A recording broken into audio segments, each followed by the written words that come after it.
I haven't made a video in a while. Honestly, it's been winter and I've been lazy. But it's spring now, and I thought I'd take you guys on a walk.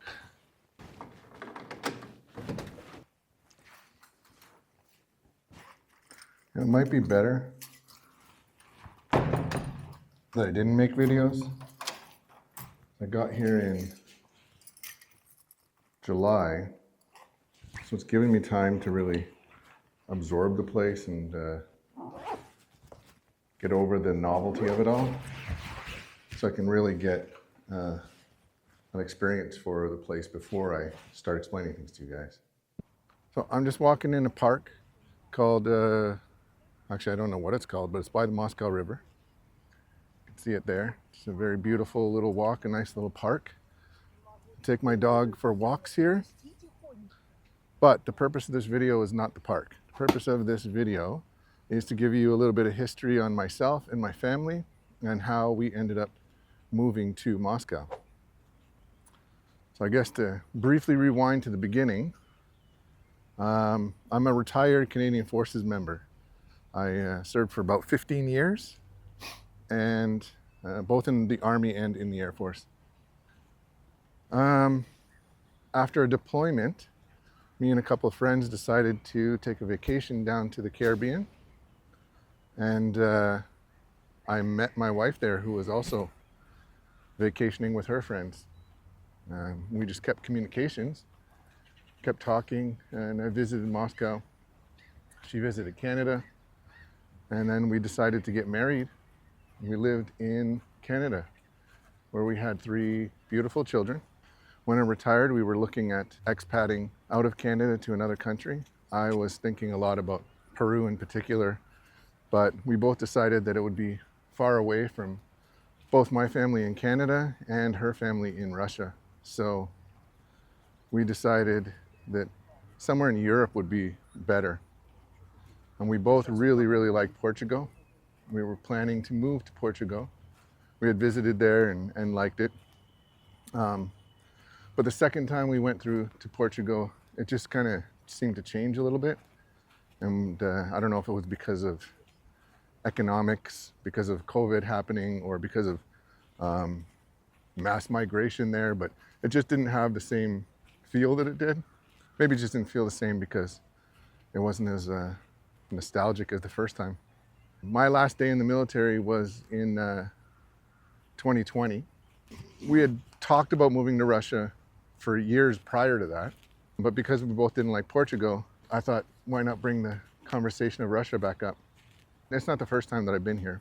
I've been coming since 2011 every summer for several months, except for COVID when everything was closed down, which wasn't fun for us.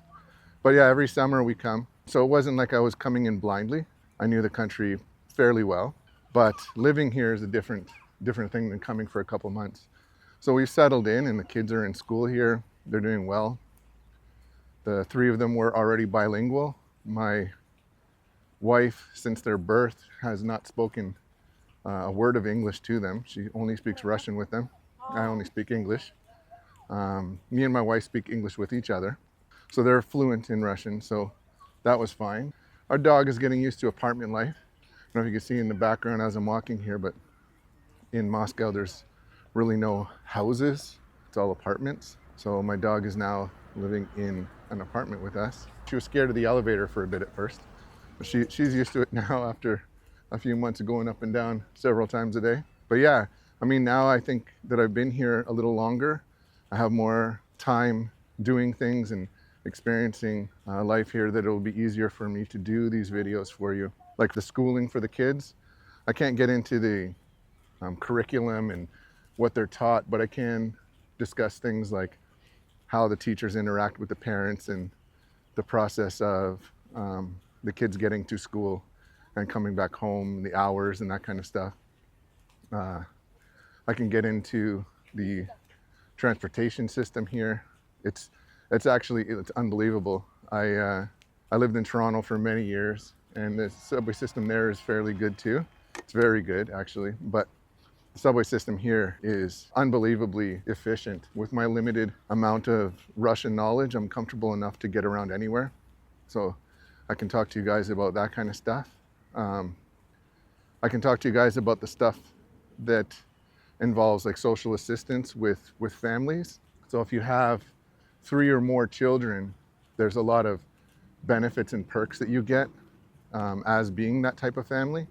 For instance, like my children and my wife, they all get free subway. There's a cute little dog. Walk in there. Yeah, so what I was saying was there's a, oh yeah, and this is a little bike shop. You can come rent bikes here. It opens in the summer, obviously, but little bikes or little scooters for the kids. This park is, I don't know if you've been to Toronto, this may be similar to the boardwalk, but I wouldn't compare it to that because it doesn't have the same vibe as the boardwalk. It's not like a beachy thing. You walk by the Moscow River and it actually goes through. If you look at a map of Moscow, you'll see that the Moscow River goes through the whole city, and this part on and off goes through the city also. So it's a very nice park. But what was I saying? Oh, metro. So my kids and my wife, free metro passes. They can go in the subways for free and in school. There's like still lunch programs here. They eat for free. The after school programs that are run by the school itself, they can enter for free. There's a whole bunch of things that are free for a multiple child family.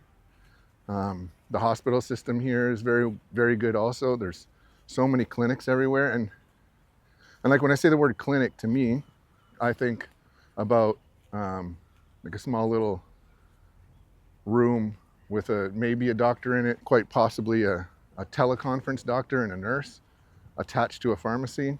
That's what I think of when I think of the word clinic. But here the clinics are like big 4-story buildings with 300 rooms or so. Doctors, it's actually like it's a hospital, but I guess they just don't perform medical procedures there. It's all for checkups and physiotherapy, that kind of stuff. We go out to museums and to different festivals, different crafts that kids do. It's a large city, obviously, so there's a lot to do. There's still theaters here. And when I say, in Moscow, when you say a theater, people don't think about going to the movies. That's a cinema here. If you say the theater, then they mean like going to see Phantom of the Opera down on Bloor Street or Yonge Street. To a theater where there's actors standing on stage rehearsing lines. So there's a lot of theaters here. Small little theaters that only seat 50 people, and then giant theaters that fit hundreds. So that's nice. We take the kids to those. They all enjoy them. It's very interactive. It's a very culturally heavy city. And no, not everybody here looks like Dolph Lundgren or that lady that was married to Flavor Flav for a bit. Yeah, boy. That's not what Russians look like. I've actually realized that Russia is a very, very, very, very culturally diverse country.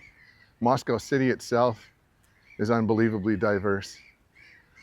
There's so many different nationalities that live in Russia that have been Russians for generations and generations. So it's pretty neat to see that. But yeah, I don't know. I think I'll end the video here. If you guys are interested in hearing about any of those topics, comment below. And if you have something else that you're interested in, maybe I can get around to making those videos first. Thanks for tuning in, and I'll see you guys on the next one.